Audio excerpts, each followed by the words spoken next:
بسم اللہ الرحمن الرحیم۔ آج کلیات میر کی دوسری غزل شروع کریں گے۔ یہ غزل اگر کلیات کی غزلوں کا انتخاب کیا جائے تو اس انتخاب میں ضرور شامل ہوگی۔ تو پڑھتے ہیں کہ کیا میں بھی پریشانی خاطر سے قرین تھا، کیا میں بھی پریشانی خاطر سے قرین تھا، آنکھیں تو کہیں تھیں دل غم دیدہ کہیں تھا۔ یہ شعر میر کے بہترین اشعار میں شامل ہونے کے لائق ہے۔ یہ ایک ایسی کیفیت اور حالت کا بیان ہے جسے محسوس کرنے کے لیے ذہن کی بعض مدتوں کی سوئی ہوئی قوتوں کو بھی بیدار کر کے کام میں لانا پڑتا ہے، یعنی ان قوتوں کو جو جب سے ذہن ہمیں ملا ہے اس وقت سے وہ سوئی ہوئی ہیں۔ تو یہ تو سبھی جانتے ہیں کہ میر احساس میں ایسی گہرائی پیدا کر دیتے ہیں جو کسی بڑے معنی کا خاصہ ہوتی ہے۔ ان کے یہاں اکثر احساسات کا بیان ایسا ہوتا ہے کہ اس سے ذہن میں بھی سیرابی کی وہی کیفیت پیدا ہو جاتی ہے جو کسی نادر اور قیمتی خیال سے ہوا کرتی ہے۔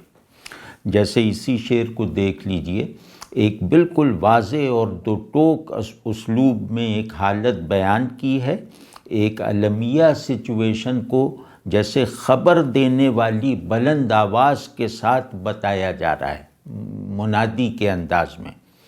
تو اس شعر میں مطلب جو حالت بیان کی گئی ہے وہ ایسی ہے جو المیہ تو ہے، لیکن اس المیہ کا احساس اتنا قوی نہیں ہے جتنا کہ ذہنی ادراک۔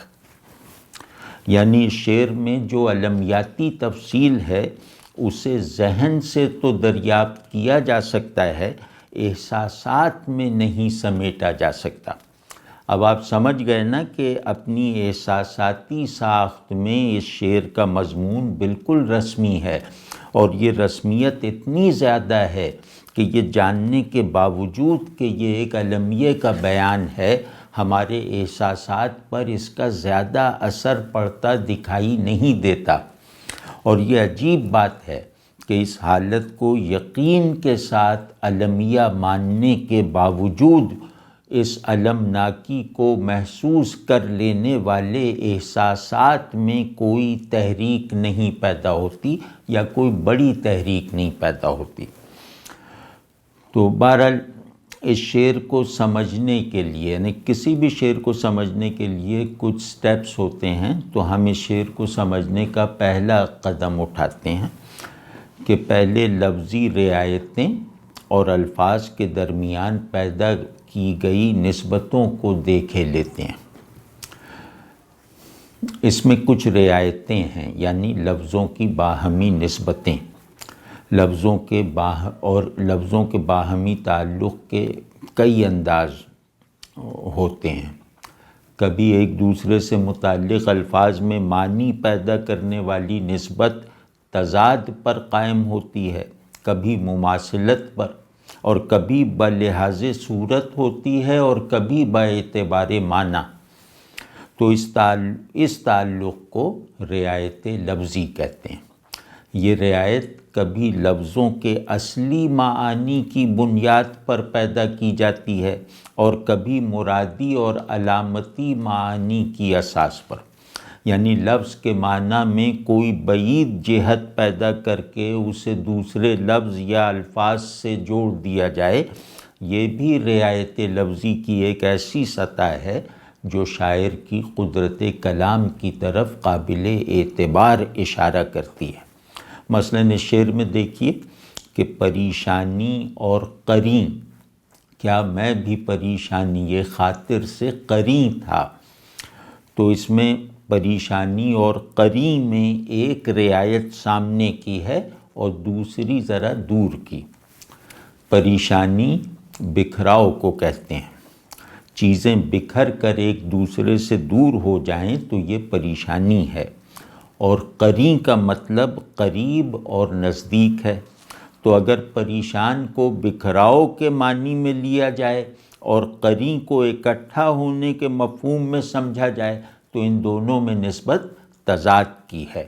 پریشانی دور لے جانے والی حرکت ہے اور قرین نزدیک ہونے کی حرکت یا حالت۔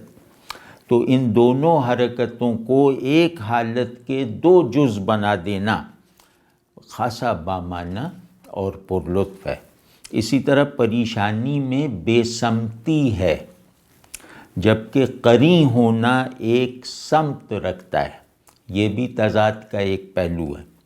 اور پھر پریشانی میں ٹھہراؤ، سکون مفقود ہے، مگر قرین ہونے میں ٹھہراؤ ضروری ہے۔ تو اسی طرح آنکھیں اور دل غمدیدہ میں بھی کئی نسبتیں کار فرما ہیں۔ ایک تو آنکھ اور دل کی معروف نسبت، یعنی آنکھیں اور دل دونوں ہی دیکھنے کا کام کرتے ہیں۔ آنکھیں صورت کو دیکھتی ہیں اور دل حقیقت کو۔ دوسری روایت یہ ہے کہ آنکھ اور دل دونوں ایک ہی مرحلہ دید پر ہیں، لیکن ہدف دید ایک ہونے کے باوجود ان کا مزاج دید مختلف ہے۔ یہ فرق پریشانی خاطر سے ظاہر ہے۔ خاطر کا ایک ترجمہ دل بھی ہوتا ہے۔ تو اس پہلو سے دیکھیں کہ دل کو ایک جگہ پریشان کہہ کے دوسری جگہ غمدیدہ کہا ہے۔ اس طرح پریشانی اور غمدیدگی میں بھی ایک جامع نسبت پیدا ہو گئی، جس میں مماثلت و تضاد دونوں جمع ہیں۔ مماثلت اس پہلو سے کہ پریشانی اور غم از روئے کیفیت ایک ہیں، اور تضاد اس جہت سے کہ پریشانی اپنی ساخت میں بکھراؤ ہے اور غم دیدگی اپنی بناوٹ میں ایک ارتکاز بہرحال رکھتی ہے۔ اس کا دوسرا مطلب یہ ہے کہ یہ وہ قوت ہے جس سے احوال پیدا ہوتے ہیں، جنریٹ ہوتے ہیں، جو مرکز احساس ہے اور جہاں سے جذبات، احساسات اور کیفیات پیدا ہوتے ہیں۔ تو خاطر بمعنی دل عشق کی روایت میں ذہن کا کردار بھی ادا کرتا ہے۔ اصطلاح میں قلب حقائق و معارف کا گھر ہے، جو ذہن کو حقیقت کا وقوف فراہم کرتا ہے اور ساتھ ہی حقائق کے ایک مجموعی حضور کو لائق احساس بھی بناتا ہے۔ اسی لیے اصطلاح میں یہ شعور و وجود کو ایک ہی حقیقت پر ہم اساس رکھتا ہے، یعنی قلب۔ لیکن خیر میر قلب کی اس جہت تک رسائی نہیں رکھتے، نہ ذہنی نہ تجربی۔ میر جہاں معنی اور احساس میں یکجائی پیدا کرتے ہیں، وہ سطح بہت تہداری کے ساتھ نفسی تو ہوتی ہے، مگر کلیت کے ساتھ روحانی نہیں۔ اس بات کو سمجھے بغیر میر کے نظام معانی کا درست فہم حاصل نہیں ہوگا۔ تو ویسے خاطر کا پورا ترجمہ، بلکہ بالکل صحیح ترجمہ جی ہے۔ جی میں نفس، روح اور قلب یکجان ہیں، مگر غلبہ نفس کو ہے۔ اس پہلو سے آنکھیں اور دل خاطر ہی کے دو اجزاء ہیں۔ جب خاطر میں انتشار پیدا ہوا تو یہ دونوں بھی منتشر ہو گئے۔ آنکھیں کہیں رہ گئیں، دل کہیں اور پھنس گیا۔ تو ان کا آبجیکٹ جو مشترک تھا وہ دولخت ہو کر رہ گیا۔ تو اگر ہم پریشانی خاطر کے اپوزٹ جو لفظ استعمال ہوتا ہے، ترکیب جو استعمال ہوتی ہے، یعنی جمعیت خاطر، اس سے مدد لیں تو اس شعر کی کچھ اور باریکیاں بھی نظر آ سکتی ہیں۔ جمعیت خاطر اطمینان کی حالت ہے جس میں ذہن بھی ایک سٹیٹ آف فلفلمنٹ میں ہوتا ہے اور آنکھ، دل اور دماغ کی باہمی نسبتیں ایک ہم مقصدی اور ہم حالی کے ساتھ فعال رہتی ہیں۔ یہ جمعیت نہ رہے تو آدمی کا وہ مجموعی فوکس ٹوٹ جاتا ہے جو اس کے ذہن کو شانت، دل کو سیراب اور آنکھوں کو شاداب رکھتا ہے۔ یعنی وہ ہمگیر یکسوئی جو ذہن اور احساسات کو حالت اشتراک میں رکھتی ہے اور سبجیکٹ اور آبجیکٹ کے تمام مستقل اور ہنگامی رشتوں کو ایک بڑے دائرۂ وحدت میں سموئے رکھتی ہے، اس میں خلل پڑ جائے تو اس کا نتیجہ پریشانی خاطر ہے۔ یہ شعر اس تناظر میں بھی دیکھا جانا چاہیے کہ شعور اور وجود اپنے مشترکہ مرکز سے دور ہو گئے ہیں اور آدمی ایک شعوری خلا اور وجودی بھنور کی لپیٹ میں آ گیا ہے۔ لایعنیت کی ایک طغیانی ہے جس نے آنکھوں کو ان کی اصل جگہ سے اٹھا کر کہیں اور لا پھینکا ہے اور دل کو کہیں اور۔ تو آنکھ اور دل کی مشترکہ بینائی پارا پارا ہو گئی ہے اور دونوں ایک دوسرے سے اس حد تک منقطع ہو چکے ہیں کہ آنکھ کا دیکھا ہوا دل تک نہیں پہنچتا اور دل کا بوجھا ہوا آنکھ کا مقصود دید نہیں بنتا۔ تو اس صورتحال نے اندر اور باہر کے سب مناظر کو لایعنی بنا کر رکھ دیا ہے۔ یہ ایک المیہ ہے اور پھر اس المناکی کے ادراک کے دونوں راستے یعنی قلب و بھی بیکار پڑے ہیں۔ یہ اس سے بھی بڑا المیہ ہے۔ ذرا تصور کیجئے کہ المناکی مہمل ہو جائے اور اسے محسوس کرنے کی راہ بھی بند ہو جائے تو اس سے بڑا المیہ کیا ہو سکتا ہے؟ تو آنکھیں کہیں تھیں اور دل کہیں تھا، اس کا ایک مطلب یہ بھی ہے کہ دونوں کہیں نہیں تھے۔ اگر اس شعر کو عاشق اور محبوب کے تناظر میں رکھ کر دیکھا جائے تو پریشانی خاطر فراق کا حال ہے اور اس کے مقابلے میں جمعیت خاطر ہے جو وصال کا حال ہے۔ فراق کی ایک ہمگیر صورتحال ہے جس نے انفس و آفاق کو اپنی گرفت میں لے رکھا ہے۔ محبوب کی دید کے دونوں روزن بند ہو گئے ہیں اور ایسا دھندلکا پیدا ہو گیا ہے جس نے آنکھوں کے آگے بھی پردہ کھینچ رکھا ہے اور دل کے لیے بھی کچھ دیکھنا مشکل بنا دیا ہے۔ آنکھیں باہر نہیں دیکھ پا رہی اور دل کو اندر کچھ سجھائی نہیں دے رہا۔ محبوب آنکھوں سے اوجھل ہو جائے تو آنکھوں کی پوری بضاعت دید باطل ہو جاتی ہے، اور یہی محبوب دل کو اپنے اندر بھی نہ دکھائی دے تو پھر دل اس خلا ہی کو دیکھتا رہتا ہے۔ اس خلا کو وہ غم سمجھیں جس کی طرف دل غمدیدہ میں اشارہ ہوا ہے۔ لیکن یہ بات بس دل غمدیدہ کی ایک ادھوری سی توجیہ ہے۔ اصل میں دل عشق سے منحرف نہ ہو اور محبوب کو فراموش نہ کرے تو کبھی نابینا نہیں ہوتا۔ یہ ایک مستقل اور مسلسل حالت دید میں رہتا ہے۔ کبھی یہ دید محبوب کے قرب کے ساتھ ہوتی ہے اور کبھی اس کے غیاب اور فراق کے ماحول میں۔ یعنی محبوب دور بھی ہو تو دل کو اس کی دید میسر رہتی ہے۔ یہ دل ہی ہے جو فراق میں بھی محبوب کو اوجھل نہیں ہونے دیتا، اور ویسے بھی فراق میں شدت دید زیادہ ہوتی ہے وصال کے مقابلے میں۔ اس پہلو سے دیکھیں تو دل غمدیدہ کی یہ معنویت سامنے آتی ہے کہ محبوب کے فراق میں اسے دیکھنے والا دل غمدیدہ ہے۔ اس غمدیدگی میں فراق کا حال اور محبوب غائب کو دیکھنے کا عمل اس طرح جمع ہو گیا ہے کہ اسے دیکھنے سے اسے نہ پا سکنے کی اذیت میں اور اضافہ ہو جاتا ہے۔ کبھی محسوس کیجئے گا کہ اندیکھے کو نہ پانا اتنا اذیت ناک نہیں ہوتا جتنی قیامت خیز یہ سچویشن ہوتی ہے کہ میں اسے دیکھ تو رہا ہوں مگر پا نہیں سکتا۔ تو اب ذرا دل غمدیدہ کی معنی خیزی اور خوبصورتی کا اندازہ لگائیے۔ تو اب ایک پہلو یہ بھی ہے کہ دل نے فراق کے تجربے کو جذب کر لیا ہے، لیکن آنکھیں اس صورتحال سے سمجھوتا نہیں کر پا رہیں، کیونکہ ان کے لیے نہ دیکھنا گویا نہ ہونا ہے۔ اس لیے دل کے برعکس محبوب کی جدائی آنکھوں کا حال نہیں بن پاتی۔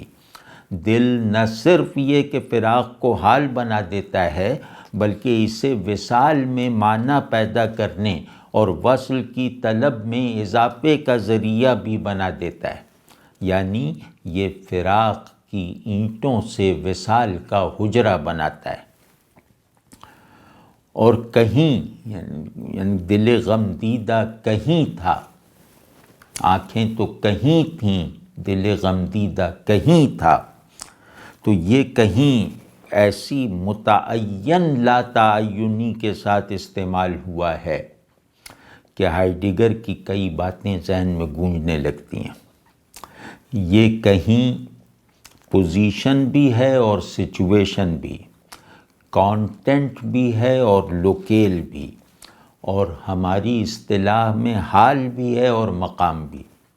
اس جغرافیے میں یعنی کہیں کے اس جغرافیے میں ہستی و نیستی اور وجود و شعور کے منطقے ایک دوسرے میں مدغم ہو گئے ہیں۔ یہ کہیں دل کے اندر ہے اور آنکھوں کے باہر۔ آنکھوں کی نسبت سے یہ کہیں نتھنگنیس کی سچویشن ہے، اور دل کے حوالے سے ہستی کا ایک غیر معلوم مگر محسوس حال۔ آدمی خود کو اور باہر کی دنیا کو مہمل اور معدوم ہوتے ہوئے تجربہ کر لے تو اس تجربے کا اظہار اس سے زیادہ کیا ہوگا کہ آنکھیں تو کہیں تھیں، دل غمدیدہ کہیں تھا۔ لیکن بھائی مہمل اور معدوم ہونے کی یہ بات زبان پر تو آ گئی، مگر اس بات کو پوری طرح اس شعر پر وارد کرنا درست نہ ہوگا۔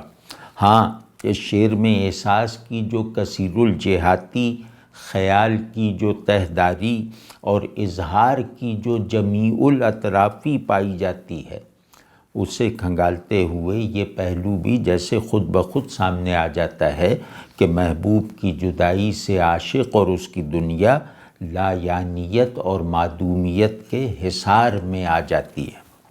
آنکھوں کو بینائی کا مصرف نہیں ملتا اور دل کو احوال کا محل سجھائی نہیں دیتا۔ تو یہ کہیں خود کہیں نہیں ہے، اسی کو میں نے متعین لا تعینی سے تعبیر کیا ہے۔ یہ کہیں ایسا ہی ہے جیسے کہ نہیں کے خمیر سے گوندھا گیا ہے۔ یہ اپنی نفی سے تعمیر ہونے والی سچویشن ہی فراق محبوب میں عاشق کے وجود اور شعور مطلب دل اور آنکھوں کا حقیقی مسکن ہے، کیونکہ یہیں یہ دونوں ایک دوسرے سے اور خود اپنے آپ سے جدا ہو کر اپنے اپنے حصے کا فراق جھیل سکتے ہیں۔ تو آپ سمجھے نا، یہ فراق ایسا ہے کہ نزدیکی اور وصل کی تمام صورتیں چاہے داخلی ہوں یا خارجی ٹوٹ کر اور دو لخت ہو کر رہ گئی ہیں۔ وصال کا پورا نظام جڑی ہوئی اینٹوں سے بننے والی دیوار کی طرح مسمار ہو گیا ہے۔ صورت حقیقت سے، لفظ معنی سے، آنکھ دل سے، اور غرض ہر چیز اپنے مدار تعلق سے منقطع ہو گئی ہے۔ تو اب اس صورتحال میں اور اس پس منظر میں کہیں کو کھوجنے کی کوشش کیجیے۔ اور ہاں، یہ کہنا تو بالکل ہی بھول گیا تھا کہ کہیں کا صیغہ اپنی عمومی سطح پر اضافیت کے معنی رکھتا ہے۔ اس شعر میں کہیں مطلق ہے اور چشم و دل اضافی۔ اس نقطے پر ذرا توجہ رکھیے گا۔ اور کیا میں بھی پریشانی یا کیا میں بھی پریشانی خاطر سے قرین تھا، یہ کیا میں بھی کا ٹکڑا بھی غضب کا ہے۔ لگتا ہے یہ وہ بوتل ہے جس میں اس شعر کی معنویت اور کیفیت کا جن بند ہے۔ کیا، کتنا اور کیسا کے معنی میں ہے، مگر یہاں اسے جس طرح استعمال کیا گیا ہے اس سے کچھ ایسے معنوی اور کیفیاتی عناصر بھی پیدا ہو گئے ہیں جو کیسا اور کتنا سے زیادہ ہیں، یا یوں کہہ لیں کہ اس سے کیسے اور کتنے میں بھی ایک معنوی اور تاثراتی وسعت پیدا ہو گئی ہے۔ مثلاً کیا میں بھی اتنے بڑے المیہ سے گزر سکتا تھا؟ میں نے تو پریشانی خاطر کا جو تصور باندھا تھا، یہ تجربہ تو اس سے بھی کہیں زیادہ ہے، یعنی حال اپنے تصور سے آگے نکل گیا ہے۔ یہ تو حیرت ہوئی۔ اب دیکھیے اس میں ایک فخر بھی ہے کہ میری کیا بات ہے کہ میں نے پریشانی خاطر کے تمام گوشے کھنگال ڈالے اور وجود و شعور کو اپنی لپیٹ میں لے لینے والے سمندر کی تہ کو چھو لیا ہے۔ پریشانی خاطر کا مطلب کسی اور لفظ میں پورا نہیں ہوتا، اس کی تکمیل مجھ میں آ کر ہوئی ہے۔ یہ فخر پریشانی خاطر سے قرین کے ٹکڑے میں واضح ہو جاتا ہے۔ یہ بات اسی طرح ہے جیسے کوئی کہے کہ میں نے آتش فشاں دیکھا ہے، اور دوسرا بول اٹھے کہ تم نے تو صرف دیکھا ہے، میں تو اس کے اندر کھڑا ہوں۔ اب آتش فشاں کے اندر کھڑے ہونے میں اسے جو تکلیف ہوئی ہے وہ بھی بیان کر رہا ہے، اور اس کے نتیجے میں جو احساس انفرادیت پیدا ہوا ہے اس کا بھی اظہار کر رہا ہے۔ یعنی تم کیا جانو میرا پریشانی خاطر سے قرین ہونا۔ تو ایک بات اور کر لیتے ہیں، پھر اگلے شعر کی طرف چلتے ہیں۔ عشق آنکھ کا مربی اور دل کا معلم ہے۔ یہ آنکھوں کو دیکھنے کے ساتھ ساتھ نہ دیکھنے کے آداب بھی سکھاتا ہے، اور دل کو پانے کے ساتھ ساتھ نہ پانے کے احوال بھی تعلیم کرتا رہتا ہے۔ لیکن محبوب کا یہ فراق ایسا ہے کہ آنکھوں کی تربیت بھی اکارت گئی اور دل کی تعلیم بھی کسی کام نہ آئی۔ یہاں نہ دیکھ سکنا اور نہ پا سکنا اتنا شدید اور اٹل ہے کہ آنکھوں کا ضبط نادیدن بھی ٹوٹ گیا اور دل کا تحمل نایافتن بھی برقرار نہ رہ سکا۔ یہ ہے پریشانی خاطر جو اس شعر کے شجر معنی کا بیج ہے۔ تو اب اس شعر پر گفتگو تو ہماری حد تک ختم ہو گئی، لیکن جاتے جاتے دل غمدیدہ پر ذرا توجہ دلانا چاہتا ہوں۔ آنکھوں کا دیکھنا بدلتا رہتا ہے، دل کا دیکھنا اٹل ہوتا ہے۔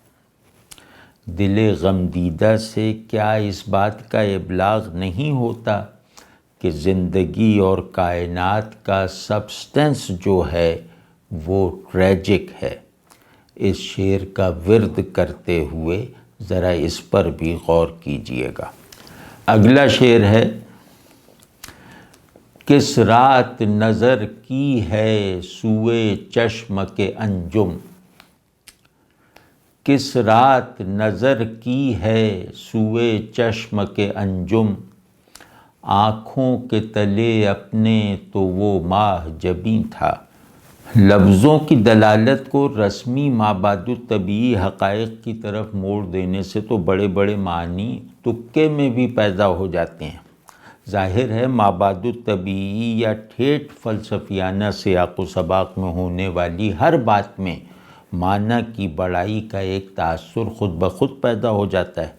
معمول کے محسوسات، مطلب قابل غور بات یہ ہے کہ معمول کے محسوسات اور انسانوں کے عمومی رشتوں میں بڑے معانی داخل کرنا یہ بڑی خلاقی کی بات ہے۔ میر کا کمال یہ ہے کہ وہ ہمارے آپ کے روزمرہ تعلق میں بڑائی دیکھ لیتے ہیں اور انہیں تہہ سے سطح پر لے آنے کی بے نظیر قدرت بھی رکھتے ہیں۔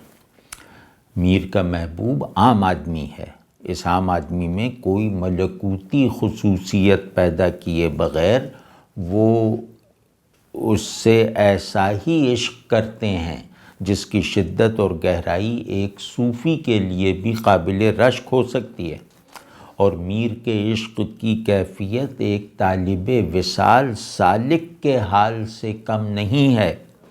تو میر ایک آدمی کے عشق سے پیدا ہونے والی تاثیر کو یوں لگتا ہے جیسے کائنات گیر بنا دیتے ہیں۔ ان کا محبوب گوشت پوست کا آدمی ہے، مگر اس کی آدمیت یوں لگتا ہے جیسے مرکز کائنات اور حاصل وجود ہے۔ اس غزل کا مطلع فراق کی حالت کا بیان تھا جس نے انسان اور کائنات دونوں کے نظام میں خلل ڈال دیا ہے اور سب چیزوں کو ایک دوسرے سے بلکہ اپنے آپ سے دور کر دیا ہے۔ یہ شعر مطلع کے برعکس وصال کا بیان ہے۔ پہلے شعر میں فراق کا مضمون ذہن اور دل کو لپیٹ میں لینے والے حال کی طرح بیان ہوا تھا، جبکہ اس شعر میں وصال ایک واقعہ ہے جس کی واقعیت کائنات میں چلنے والے حوادث کے نظام سے بے نیاز ہے۔ تو فراق بڑا تھا، اس لیے وصال بھی بڑا ہے۔ کس رات نظر کی ہے سوئے چشم کے انجم، یعنی ایک آدم زادے سے وصل میسر تھا جس نے ان چیزوں کو بھی نظر انداز کروا رکھا تھا جو اس عالم ارض و سما میں سب سے پرکشش بھی ہیں اور با تصرف بھی۔ یہاں انجم یعنی ستارے تقدیر کے ہرکارے ہیں اور تاریخ کے مصنف بھی ہیں اور جمال کے استعارے بھی ہیں۔ اب اس میں رعایت دیکھیے، رات، انجم، ماہ، یہ سب ایک خاندان کے ہیں۔ اسی طرح نظر، چشمک، آنکھیں، جبیں، یہ دوسرے خاندان کے مناسبات ہیں۔ ان مناسبات میں ایسی خلاقی ہے کہ کسی طرح کے تصنع اور کاریگری کا شبہ بھی نہیں پیدا ہوتا۔ کوئی ان رعایتوں کو نہ بھی سمجھتا ہو تو اس کی ناسمجھی اس شعر سے محظوظ ہونے میں کوئی بڑی رکاوٹ نہیں بنتی۔ یہ شعر اسے زبردستی نہیں بتائے گا کہ میرے اندر یہ رعایتیں ہیں۔ تو اب یہ اس پہ بات کو آگے بڑھانے سے پہلے بہتر ہے کہ کچھ الفاظ کو کھولنے کی کوشش کر لیتے ہیں، اس سے مطلب شرح میں مدد ملے گی۔ تو کس رات نظر کی ہے سوئے چشم کے انجم میں، کس رات، یہاں کس کا حرف ایسا پھیلاؤ، ایسی شدت اور ایسی قطعیت رکھتا ہے کہ اس مصرعے کو اگر اچھے لحن کے ساتھ 2-4 مرتبہ خود کو سنانے کے لیے پڑھ لیا جائے تو یہ معمولی سا حرف ایسا تاثر مرتب کرتا ہے کہ اس کے زور سے یوں محسوس ہوتا ہے کہ وقت ایک آن میں غرق ہو گیا ہے اور ساری دنیا ایک نقطے میں سمٹ آئی ہے۔ اس حرف میں نہیں کی جو کیفیت ہے وہ معمول کی زمانی حرکت اور مکانی پھیلاؤ کے لیے گویا گلے کی رسی بن گئی ہے۔ دوسرے پہلو سے دیکھیں تو آدمی کا آدمی کو پا لینا اتنا بڑا واقعہ ہے جو اسے کائنات بھر سے مستغنی کر دیتا ہے اور وجود کی اس کنڈیشن تک پہنچا دیتا ہے جہاں گردش روز و شب مؤثر نہیں رہتی۔ کس کے صیغے میں اس طرف بھی ایک اشارہ پایا جاتا ہے، اسے ذرا صوتی تنوع کے ساتھ ادا کر کے دیکھیں۔ جسے محبوب ہی میسر نہیں ہے وہ بھی عاشق واصل کے احوال محسوس کرنے کے قابل ہو جائے گا۔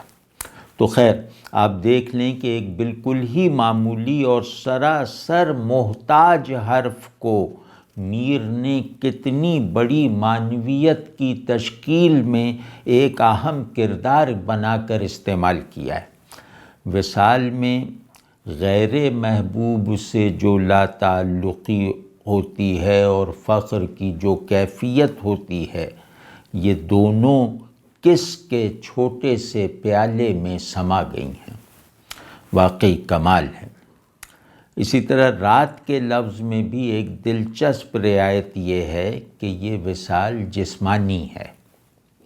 عاشق اور محبوب دونوں ایک ہی سطح جسمانیت پر ہیں۔ یہاں میں تھوڑی وضاحت کر دوں کہ عشق کی تقویم میں رات کی اہمیت دن سے زیادہ ہے۔ اس کے علاوہ ذہن ہو یا قلب، دونوں کی فلاورنگ کا عمل رات میں اور رات سے پیدا ہونے والی یکسوئی کے ماحول میں ہوتا ہے۔ رات میں خفا اور غیاب کا ماحول ہوتا ہے، اس لیے اس کی مناسبت حقیقت کے ساتھ ہے، جبکہ دن تو آنکھ کا سہولت کار ہے، اس وجہ سے صورت سے نسبت رکھتا ہے۔ تو تفصیل میں جانے کا موقع نہیں ہے، اس لیے ٹکڑوں میں بات کر رہا ہوں۔ تو گویا رات عاشق کا وقت ہے، عارف کا وقت ہے، اور حقائق کی طرف صورتوں سے منقطع ہو کر ذہنی اور قلبی پیش رفت کا وقت ہے۔ رات میں حاصل ہونے والی تنہائی اکیلے پن سے مجروح ہو جاتی ہے اور دوسرے کی آمد سے مکمل ہو جاتی ہے۔ اس تنہائی میں دل کا دوسرا اس کا محبوب ہے، یعنی عاشق کی تنہائی محبوب کے خیال یا وصال سے مستند اور بامانی ہوتی ہے۔ محبوب کوئی بھی ہو، عشق اگر سچا ہے تو دونوں سے مل کر بننے والی تنہائی عاشق کو نظام صورت سے منقطع کر دیتی ہے۔ تو یہ بات واضح ہے نا کہ عشق وحدت محبوب کا ادراک ہے۔ محبوب اگر صورت ہے تو باقی سب صورتیں بے اثر اور بے معنی ہیں۔ یہاں سے اب اس شعر کی طرف پلٹتے ہیں۔ میر جس محبوب کے وصال کی تصویر کھینچ رہے ہیں وہ آدمی ہے، یعنی صورت بھی ہے۔ محبوب کی صورت سامنے ہو تو جیسا عرض کیا تمام صورتیں نظر انداز ہو جاتی ہیں۔ اور ہاں، اس بات کی وضاحت کرنا تو بھول ہی گیا کہ اس شعر میں جو رات ہے وہ کسی روحانی عاشق اور عارف کی رات نہیں ہے، یہ جسم پر گزرنے والی رات ہے۔ جسمانیت کے آفاق پر چھائی ہوئی یہ رات بھی اس روحانی سچویشن سے مناسبت رکھتی ہے جس سے ایک صوفی واصل اپنی شب خیزی میں گزرتا ہے، یعنی ہر طرف سے کٹ کر محبوب کی طرف یکسوئی کی سچویشن۔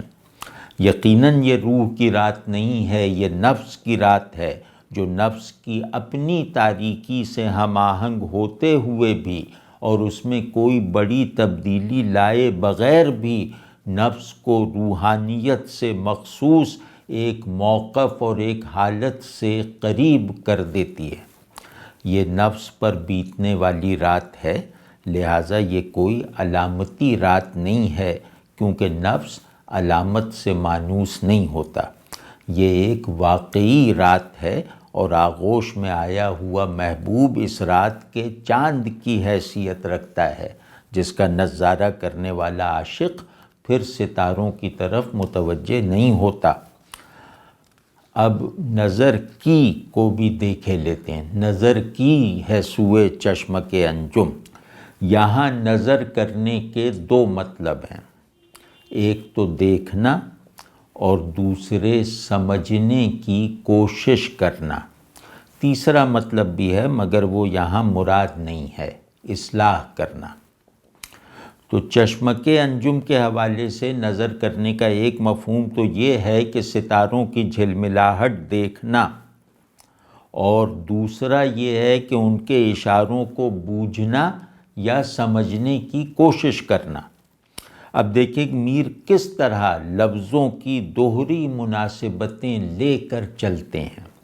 چشمک انجم یعنی ستاروں کی جھلملاہٹ، اس جھلملاہٹ کے کئی پہلو ہیں۔ ستارے جھلملا کر خوشی کا اظہار کر رہے ہیں، کوئی خاص اشارہ کر رہے ہیں، شرارت کر رہے ہیں، مذاق اڑا رہے ہیں، چھیڑ رہے ہیں، چڑھا رہے ہیں وغیرہ۔ تو یہاں چشمک انجم کو ان تمام پہلوؤں کے ساتھ برتا گیا ہے۔ ستارے جو رات کا نفس ناطقہ ہیں، عاشق کی کامیابی پر خوش ہو رہے ہیں، اسے اشارہ کر رہے ہیں کہ رات ابھی اتنی باقی ہے، یا تمہاری مہلت وصل ختم ہونے میں اتنی دیر ابھی رہتی ہے، یا یہ وصال زیادہ دیر کا نہیں ہے۔ تارے عاشق سے اٹکھیلیاں کر رہے ہیں اور محبوب پر سے اس کی توجہ ہٹانے کی کوشش کر رہے ہیں وغیرہ وغیرہ۔ تو چشمک جو ہے نا وہ اشارہ کرنے کو بھی کہتے ہیں اور پلک جھپکنے کو بھی کہتے ہیں اور شرارت سے آنکھ مارنے کو بھی کہتے ہیں، اور یہ لفظ رقابت، حسد اور جھگڑے کے معنی میں بھی استعمال ہوتا ہے۔ تو ان دو پہلوؤں کو بھی جمع کر لیں تو یہ منظر اچھی طرح سمجھ میں آ سکتا ہے۔ ہاں، آنکھ مارنے پر مصحفی نے ایک لاجواب شعر کہا ہے۔ مصحفی کے شعر کی سچویشن بھی میر کے اس شعر سے ملتی جلتی ہے۔ میں تیرے خوف سے دیکھا نہ اس طرف کو بہت، میں تیرے خوف سے دیکھا نہ اس طرف کو بہت، ستارے سحری مجھ کو آنکھ مار رہا۔ لیکن بہرحال میر کا شعر ایک کل کی طرح ہے، جبکہ مصحفی کا شعر اس کل کا ایک جز معلوم ہوتا ہے۔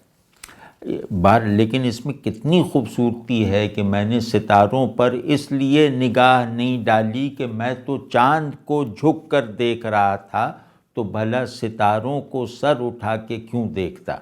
یعنی بڑی چیز آسانی سے حاصل تھی تو چھوٹی چیزوں کے لیے تکلیف کیوں اٹھاتا؟ ہاں، ایک ضروری بات رہ گئی کہ ستاروں کی جھلملاہٹ آمد صبح کا اشارہ ہوتی ہے۔ اس جھلملاہٹ سے نظریں چرانے کا مطلب یہ ہے کہ میں صبح کے خیال سے بھی بے خبر رہنا چاہتا تھا تاکہ وصال میں بے لطفی نہ پیدا ہو۔ یہ مضمون مصحفی کے شعر میں زیادہ خوبصورتی اور چابک دستی کے ساتھ بندھا ہے۔ تو کس رات نظر کی ہے سوئے چشمک انجم، آنکھوں کے تلے اپنے تو وہ ماہ جبیں تھا۔ آنکھوں کے تلے ہونے کا مطلب ہے پورے کا پورا نگاہ میں ہونا۔ اس میں قرب اور نزدیکی کا پہلو بھی ہے۔ جو چیز آنکھوں کے تلے ہو وہ قریب ہوتی ہے، اور جس چیز کو دیکھنے کے لیے آنکھیں اٹھانی پڑیں وہ دور ہوتی ہے۔ پھر تلے اور جبیں میں بھی نیچے اور اونچے کی رعایت ہے۔ جبیں اونچائی پر ہوتی ہے، ماتھا۔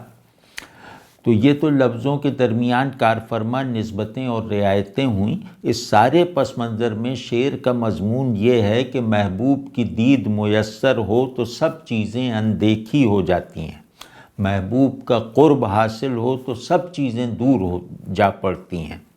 تو دیکھنے اور سوچنے کا سارا کانٹینٹ بس محبوب بن جاتا ہے۔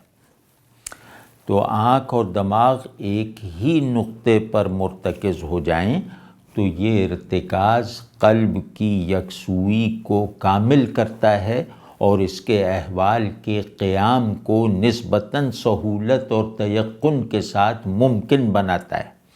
تو ابھی خیال آئے کہ یہ شعر وصل کا تو ہے، لیکن خود اس وصل کے دو پہلو ہیں۔ ایک تو وہی جس کا تھوڑی دیر پہلے ذکر کیا، یعنی جسمانی قرب، اور دوسرے یہ کہ محبوب کا وہ مستقل خیال جو عاشق کو گویا دائرۂ دید اور حالت وصل میں رکھتا ہے۔ اس پہلو سے محبوب کا قرب جسمانی ضروری نہیں، تاہم وصل کی کیفیات میں جسمانیت کا پہلو داخل ہے۔ یہ نقطہ کس رات سے پتہ چلتا ہے، یعنی کوئی رات ایسی نہیں آئی جس میں محبوب میری نظر میں نہ ہو۔ تو اب یہ ایک رات کا واقعہ نہیں ہے بلکہ سب راتوں کا ماجرا ہے۔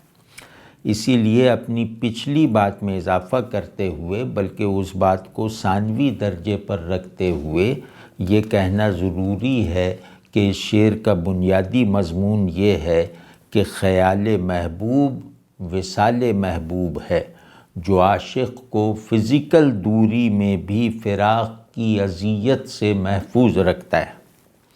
تو بھائی پچھلی ساری گفتگو کو اب اس بات کی روشنی میں دیکھیں جو ابھی میں نے عرض کی ہے کہ خیال محبوب وصال محبوب ہے، لیکن یہ بات پھر کہہ رہا ہوں کہ جس محبوب کا خیال اس کی واقعی دید کے برابر ہے وہ ایک صاحب جسم شخصیت ہے اور اس کا جمال انسانی ہے، ملکوتی اور الوہی نہیں۔ تو آنکھوں کے تلے اور ماہ جبیں سے یہ واضح ہے۔ آنکھوں کی بینائی جسمانیت کے اندر ہی کام کرتی ہے اور ماہ جبیں کوئی جسمانی وجود ہی ہو سکتا ہے، اور یہ ماہ جبیں بھی کیا کمال کا ہے کہ آسمان کا چاند پھیکا پڑ جاتا ہے، ڈوب جاتا ہے، لیکن محبوب کی پیشانی وہ چاند ہے جس کی روشنی کبھی مدھم نہیں پڑتی اور جو کبھی غروب نہیں ہوتا اور جو ہمیشہ بلندی پر رہتا ہے، ایسی بلندی پر جو آسمانی اونچائی سے بھی زیادہ ہے۔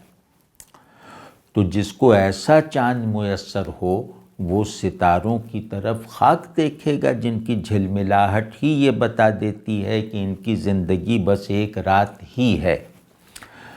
تو چشمک انجم کو رقابت اور حسد کے معنی میں لیا جائے تو شعر کی پرلطفی میں یہ اضافہ ہو جاتا ہے کہ ستارے عاشق کو حاصل چاند کو دیکھ کر ایک معاندانہ احساس کمتری میں مبتلا ہو گئے ہیں کہ ہمارا چاند تو ایسا نہیں ہے جو اس زمین زادے کو نصیب ہے۔ تو ان حاسد ستاروں کو اپنے مستقل تجربے کی بنیاد پر یہ غلط فہمی ہے کہ عاشق کا چاند بھی ان کے چاند کی طرح رات جانے کے بعد غائب ہو جائے گا۔ اس پر وہ خوشی اور شرارت سے مسکرا رہے ہیں اور عاشق کو بھی یہ اشارہ کرنے کی کوشش کر رہے ہیں کہ بس تھوڑی دیر کی بات ہے، پھر کیسا ماہ جبیں اور کہاں کا ماہ جبیں۔ اب ان بیچاروں کو یعنی ستاروں کو یہ پتہ نہیں ہے کہ عاشق کے آغوش دید کو بھرا رکھنے والا چاند رات ہی نہیں دن میں بھی چمکتا رہتا ہے۔ تو ستارے تو ان کارروائیوں میں لگے ہوئے ہیں مگر عاشق انہیں دیکھ ہی نہیں رہا۔ ظاہر ہے طلوع ماہ دیکھنے والا ستاروں کی غروب آمادگی کا منظر کاہے کو دیکھے گا۔ اگلا شعر ہے کہ آیا تو صحیح وہ کوئی دم کے لیے لیکن، آیا تو صحیح وہ کوئی دم کے لیے لیکن ہونٹوں پہ میرے جب نفس باز پسیں تھا۔ یہ بھی رسمی سی بات ہے۔ یہ مضمون اور یہ سچویشن تقریباً انہی لفظوں میں ہر روایتی شاعر کے یہاں مل جاتی ہے۔ عمر بھر کے انتظار کے بعد محبوب کی آمد اور بستر مرگ پر پڑے عاشق کا دم نکل جانا عشق کی دنیا کا ایک عام واقعہ ہے۔ یہ واقعہ ہماری پرانی شاعری میں اتنی تکرار کے ساتھ بیان کیا گیا ہے کہ اس میں کوئی احساساتی کشش بھی نہیں رہ گئی اور اس میں پوشیدہ کسی معنی کی طرف بھی توجہ نہیں کھنچتی، بلکہ یہ کہا جائے تو غلط نہ ہوگا کہ اس طرح کے مضامین میں ایک بازاری پن سا داخل ہو گیا ہے۔ یوں لگتا ہے جیسے عشق وغیرہ ایک ڈرامہ ہے جس کا انجام اس سین پر ہوتا ہے۔ تو اس مضمون کی مسلسل تکرار کے ماحول نے اس مضمون میں چھپے ہوئے احساساتی اور کیفیاتی پیراڈاکس کو بری طرح ڈھانپ دیا۔ محبوب کا آنا اور عاشق کی موت ایک لمحے میں ہونے کی وجہ سے محبوب کی آمد کی خوشی اور عاشق کی جان چلی جانے کا غم جیسے ایک دوسرے میں گڈمڈ ہو جاتے ہیں۔ پڑھنے والا عاشق کو انٹرنلائز کر لیتا ہے اور اس کا ہم احوال ہوتا ہے، اس لیے اس طرح کے مضامین سے پیدا ہونے والے احساسات قاری کے اندر پہنچ کر مکمل ہوتے ہیں۔ قاری عاشق کی موت کو عاشق کا تجربہ بنا لیتا ہے۔ اس بات کو میں کہہ رہا ہوں کہ اس طرح کے مضامین کی احساساتی تکمیل شعر کے قاری کے اندر ہوتی ہے، لیکن مضمون اگر کلیشے بن جائے تو پڑھنے والا اس شعر سے ایک ذہنی اور احساساتی مغایرت اختیار کر لیتا ہے اور ایک مسلسل بڑھتے رہنے والا فاصلہ پیدا کر لیتا ہے۔ آپ دیکھیے کہ اس شعر میں عاشق کی موت بھی کوئی المیہ تاثر نہیں پیدا کر رہی۔ اس کا سبب یہی ہے کہ یہ منظر دیکھ دیکھ کر اور یہ ماجرا سن سن کر جی اوب گیا ہے، اور یہ سارا ہجر و وصال ناگواری کی حد تک مصنوعی لگنے لگا ہے۔ لیکن اب دیکھیے کہ میر نے اس پامال بیزار کن اور پیشپا افتادہ مضمون میں بھی کم سے کم ایک تخلیقی رمق اور تکنیکی چمک دمک پیدا کر دکھائی ہے۔ ایسا نہیں کہ انہوں نے اس مضمون کی ماقبل تکرار اوریجنل المناکی کو پھر سے تازہ کر دیا ہے۔ عاشق و محبوب کا کلچرل سیاق و سباق بدل جانے کی وجہ سے ایسا ممکن بھی نہیں تھا، مگر یہ کیا کم ہے کہ اس شعر میں میر نے ایک متروک کھنڈر کی اتنی تزئین ضرور کر دی ہے کہ اس کھنڈر کو دیکھنا اب نگاہ کا ضیاء نہیں رہا۔ میر نے نہایت چابک دستی سے اس پٹے ہوئے مضمون سے بیزاری کی شدت کو ختم نہیں تو کچھ دیر کے لیے معطل ضرور کر دیا ہے۔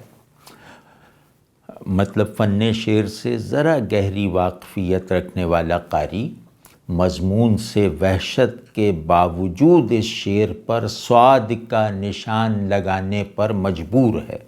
اس مجبوری کا سبب یہ ہے کہ میر نے اس شعر میں کوئی رسمی المناکی پیدا کرنے کی کوشش نہیں کی اور اس واقعے کو جو زندگی کا آخری واقعہ ہے ایک لا تعلقی کے ساتھ بیان کر دیا ہے۔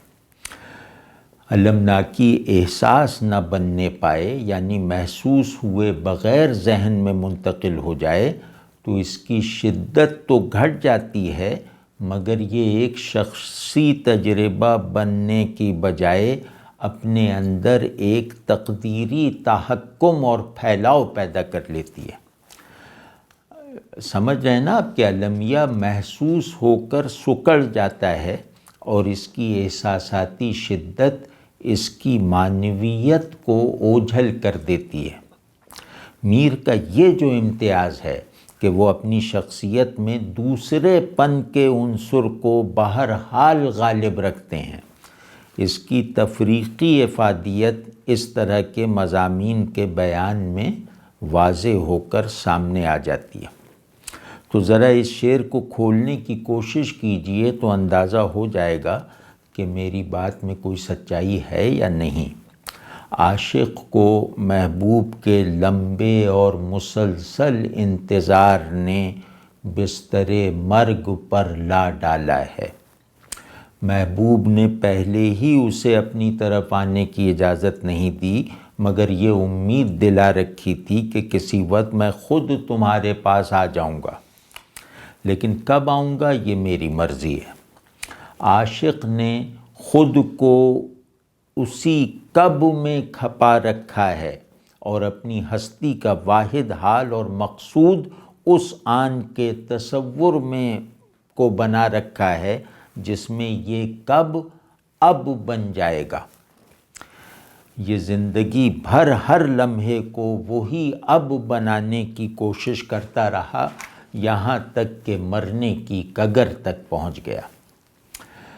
محبوب ان سب احوال و معاملات سے پوری طرح باخبر ہے۔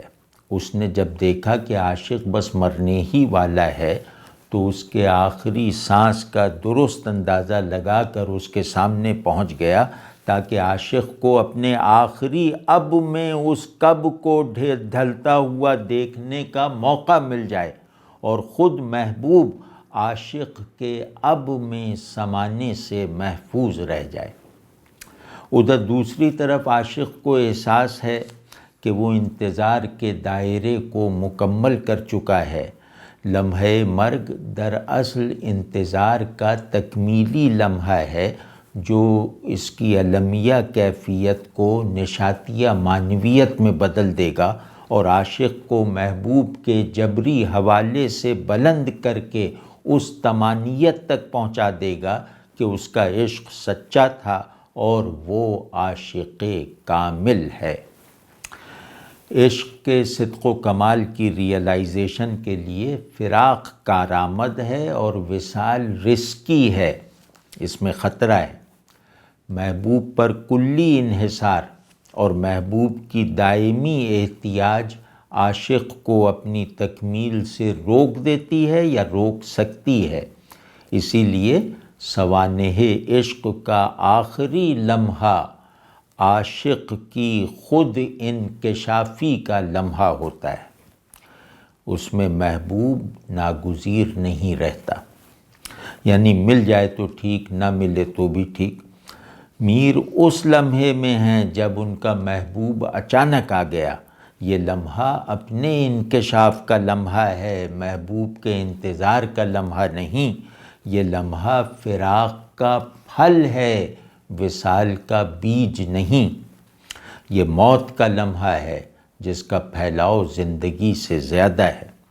اس لمحے میں گزری ہوئی طویل زندگی بھی ایک گوشے میں سما جاتی ہے۔ تو اس لمحے میں جو اتمام انتظار کا لمحہ ہے، جو تکمیل عشق کا لمحہ ہے اور جو تصدیق عاشق کا لمحہ ہے، محبوب کا روایتی چالاکی اور ستمگری کے ساتھ آ جانا کوئی اتنا بڑا واقعہ نہیں رہ جاتا جو اس خود رسیدہ عاشق کو حیران، شاکی یا خوش کرتے۔ اب وصال کا کانٹیکسٹ بدل گیا ہے، جس میں محبوب تو باقی ہے مگر اس کی شخصیت غیر ضروری ہو گئی ہے۔ اس فضا میں دیکھیں تو اس واقعے کے بیان میں جو ڈس انٹرسٹڈنس سب سے زیادہ نمایاں ہے وہ کسی قدر سمجھ میں آ جاتی ہے۔ محبوب سے چوک یہ ہو گئی کہ وہ جس لمحے میں عاشق کے پاس آیا وہ لمحہ طلب کا لمحہ نہیں تھا، حصول کی ساعت تھی۔ اس عالم میں وہ محبوب حافظے میں تو تھا، دل میں نہیں۔ اس شعر میں ایک ہلکا سا قلق ضرور ہے، لیکن وہ اس پہلو سے ہے کہ میں تو جا رہا ہوں، اے محبوب اب تمہارا کیا بنے گا۔ یہ تو اس شعر کی ایک معنوی جہت کی طرف ہم نے اشارہ کیا جس سے مضمون کے عامیانہ پن کی طرف نظر نہیں جاتی۔ کوئی چاہے تو اسی بیزار کن مضمون کو اس شعر کا پورا مفہوم قرار دے سکتا ہے اور کہہ سکتا ہے کہ یہ بالکل سادہ سا شعر ہے جس میں عاشق اپنے ساتھ ہونے والی ایک ستم ظریفی کو بیان کر رہا ہے۔ اس شعر کا خلاصہ یہ بھی نکالا جا سکتا ہے کہ عاشق کی بدنصیبی تو دیکھو کہ اس کے لیے محبوب کا فراق تو ستم تھا ہی، وصال بھی بس مذاق ہی نکلا۔ تو ایک لمبی بے التفاتی اور ٹال مٹول کے بعد محبوب آیا بھی تو اس وقت جب عاشق کا آخری سانس نکل رہا تھا، یعنی وہ کچھ بول سکتا تھا نہ دیکھ سکتا تھا۔ تو شعر کی یہ تشریح ظاہر ہے کہ غلط نہیں ہے، لیکن اس میں شعر کی فنی اور تکنیکی خوبیوں کی طرف اشارہ کرنا مطلب وہ جیسے نظر انداز ہو گیا۔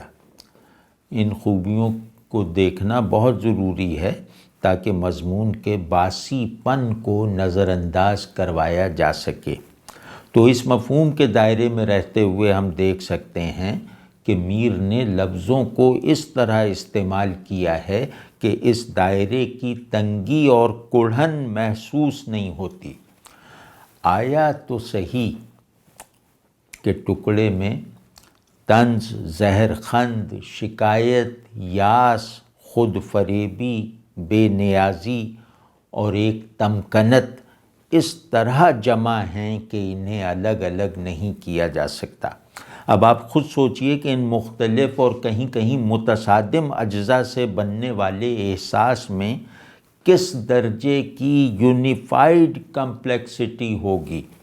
احساس کی اسی کمپلیکسٹی نے شعر کو محض ایک رسمی مضمون رہ جانے سے محفوظ کر دیا، بلکہ محفوظ ہی نہیں، ایک تخلیقی کمال کا نمونہ بھی بنا دیا کہ دیکھو ایک بڑا شاعر مردہ مضمون میں بھی زندگی کی رو دوڑا سکتا ہے۔ اسی طرح کوئی دم ایک ادھورا اور انسگنیفیکنٹ لمحہ ہے۔ کوئی کا حرف بتاتا ہے کہ اس لمحے کو تکلفاً اور مروتاً ہی لمحہ کہا جا سکتا ہے۔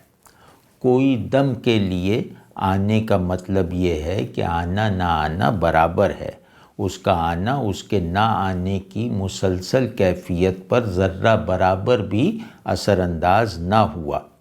اسی کو میں نے ابھی محبوب کی چالاکی کہا ہے کہ وہ آیا بھی تو ایسے کہ منتظر عاشق کو وہ لمحہ بھی نہیں ملا جس میں اس کی ایک جھلک بھی دیکھنے کی گنجائش ہو۔ کوئی دم بس ایک پل کے معنی میں بھی لیا جا سکتا ہے۔ اس معنی میں بھی ایک خوبصورتی ہے۔ اس سے یہ پہلو زیادہ اجاگر ہو جاتا ہے کہ محبوب کے آنے کا لمحہ عاشق کے جانے کا لمحہ ہے۔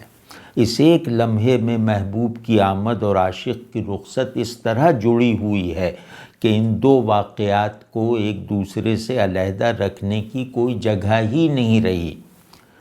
دم اور نفس میں وہ اسپیس ہی نہیں ہے جہاں کسی طرح کی دوئی اور متوازیت سما سکے۔ اس رخ سے دیکھیں تو شعر سے لطف اندوزی میں کچھ اضافہ ضرور محسوس ہوگا۔ پھر نفس باز پسیں کا ہونٹوں پر ہونا بھی خاصا معنی خیز ہے، یعنی جینے کا عمل بالکل اختتام کو پہنچ چکا تھا اور موت میں داخلے کا دروازہ پورا کھل چکا تھا، یعنی محبوب زندگی کے آخری لمحے میں آیا جب اس کے ہی کوئی معنی نہیں رہ گئے تھے۔ یہ خیال بہت پرلطف ہے کہ محبوب تو پوری کیلکولیشن کر کے عاشق کے آخری لمحے میں آیا، مگر یہ چالاکی دکھاتے وقت وہ بالکل بھول گیا کہ موت زندگی کو اس کے تمام کانٹینٹ سمیت ایبسرڈائز کر دیتی ہے، مہمل بنا دیتی ہے، اور یہی آدمی کا آخری تجربہ ہوتا ہے۔ اس تجربے میں صرف ایک چیز حقیقی رہ جاتی ہے اور وہ ہے میں۔ محبوب یہ سمجھ ہی نہ سکا کہ جس لمحے آخر میں عاشق کے لیے صرف وہ حقیقی رہ گیا ہے، یعنی عاشق کے لیے صرف خود عاشق حقیقی رہ گیا ہے، تو ایسی صورتحال میں محبوب کے جانے نہ جانے سے کوئی فرق نہیں پڑتا۔ مگر بھائی ساری بات کا سیاق و سباق محض انسانی ہے، یعنی عاشق بھی آدمی ہے اور محبوب بھی انسان ہے۔ ابھی تک کی ساری گفتگو اسی دائرے میں ہو رہی ہے، اسے کوئی مابعد الطبیعی سیاق و سباق نہیں دینا چاہیے۔ تو خیر آخر میں نفس باز پسیں پر غور کر لیتے ہیں۔ نفس باز پسیں اور محبوب کی آمد میں تضاد کی رعایت ہے، یہ تو بالکل سامنے کی بات ہوئی۔ ذرا گہری بات یہ ہے کہ نفس باز پسیں میں کوئی دم کے مقابلے میں زیادہ زور، زیادہ شکوہ، زیادہ قطعیت، زیادہ پھیلاؤ اور زیادہ معنویت ہے۔ اس سے یہ نکتہ نکلا کہ جو لمحہ محبوب کی آمد اور عاشق کی رخصت کا ہے، اس میں عاشق کی رخصت زیادہ بڑا واقعہ ہے، اور خود عاشق کے لیے محبوب کی آمد سے زیادہ بامعنی حال اور تجربہ ہے، جس نے پہلی بار خود عاشق کے لیے محبوب کو ثانوی بنا دیا۔